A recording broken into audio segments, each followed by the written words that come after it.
మానవ సేవ కన్నా మించిన సేవ ఈ ప్రపంచంలో మరొకటి లేదని చాటిన తొలి మహిళామణి మదర్ తెరిస్సా. భారతదేశంలో పుట్టకపోయినా ఎంతో మంది అన్నార్తులను, ఆపదలో ఉన్న వారిని ఆదుకొనటంలో ఆమెను మించిన వారు లేరు.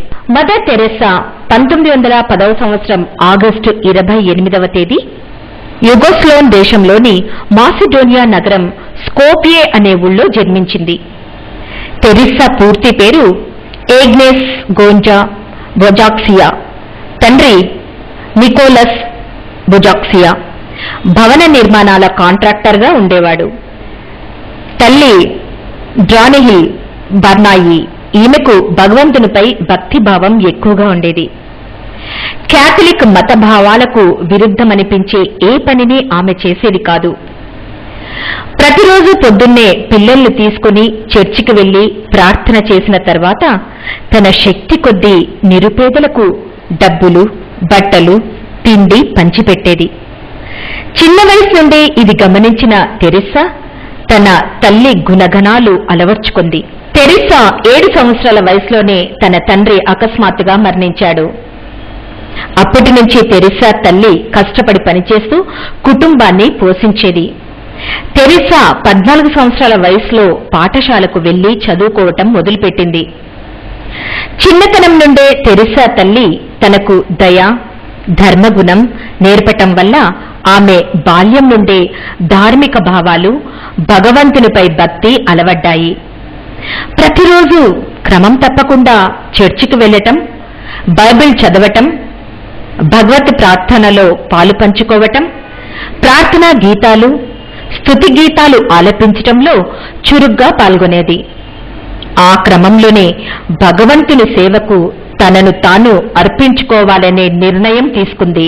తెరిస్సా తన 18వ ఏట 1928లో ఐర్లాండ్కు వెళ్లి దివ్య కన్యమేరీ ధార్మిక సంస్థలో చేరింది.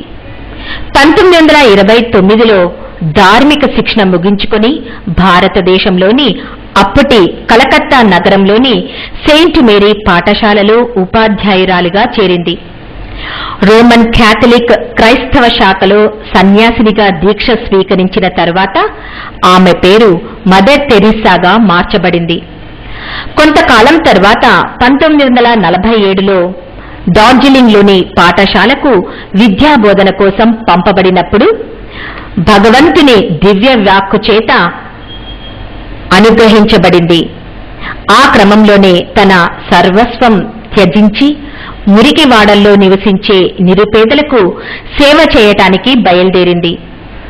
1948లో కలకత్తాలోని ఒక మురికివాడలో పాఠశాలను నెలకొల్పి పిల్లలకు విద్యా బుద్ధులు నేర్పడమే కాకుండా ఆరోగ్యం పట్ల అవగాహన, పరిశుభ్రత మొదలైన విషయాలను తెలియజేసింది.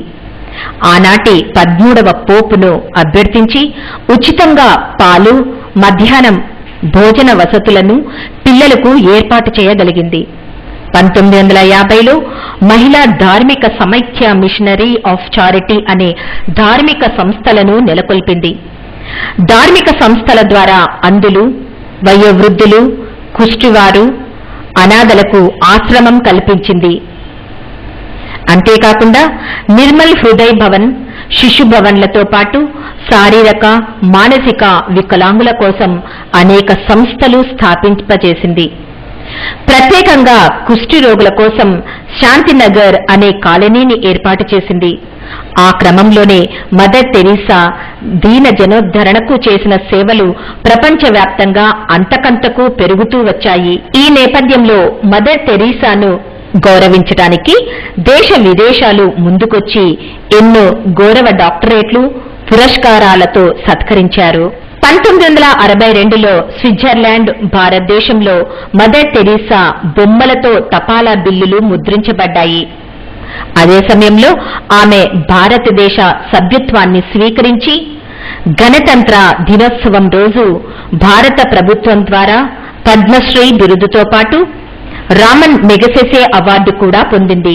1971లో జనవరి 6న అంతర్జాతీయ 23వ పోప్ జాన్ శాంతి పురస్కారాన్ని అందుకుంది. 1980లో భారతదేశంలోని అత్యున్నత పురస్కారం భారతరత్న ఆమెను వరించింది. 1983 నవంబర్ 14న ఎలిజబెత్ రాణి చేతుల మీదుగా బ్రిటిష్ ప్రభుత్వం వారి ఆర్డర్ ఆఫ్ మెరిట్ అనే బహుమతిని మదర్ తెరీసా అందుకుంది. 1993లో రాజీవ్ గాంధీ సద్భావన బహుమతి అందుకుంది.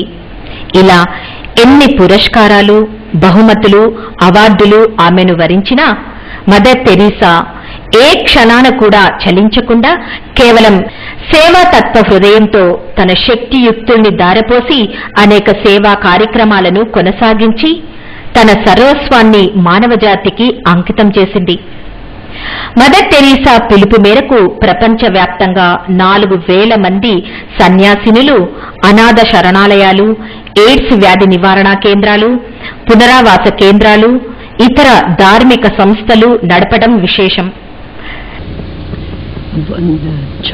The unborn child being unwanted, unloved, and especially that the mother herself is creating this evil in the world. And we have that beautiful sentence in the scripture where God says, even if mother could forget her child, something impossible, I will not forget you. I have carved you in the palm of my hand. You are precious to me. I love you. This is the tenderness of God's love for the little unborn child in the womb of its mother, because it is created. చివరికి 1996లో mother Teresa ఆరోగ్యం క్రమక్రమంగా క్షీణించడంతో sister నిర్మలాకు బాధ్యతలు అప్పగించింది. 1997 September 5న శుక్రవారం రాత్రి 7:45 గుండెపోటుతో తుదిశ్వాస వదిలింది. అప్పటికి మదర్ తెరీసాకు 87 సంవత్సరాలు. విశ్వమంతా శోక సముద్రంలో మునిగిపోయింది. సెప్టెంబర్ 13న అధికార లాంఛనాలతో మదర్ తెరీసా అంత్యక్రియలు నిర్వహించారు.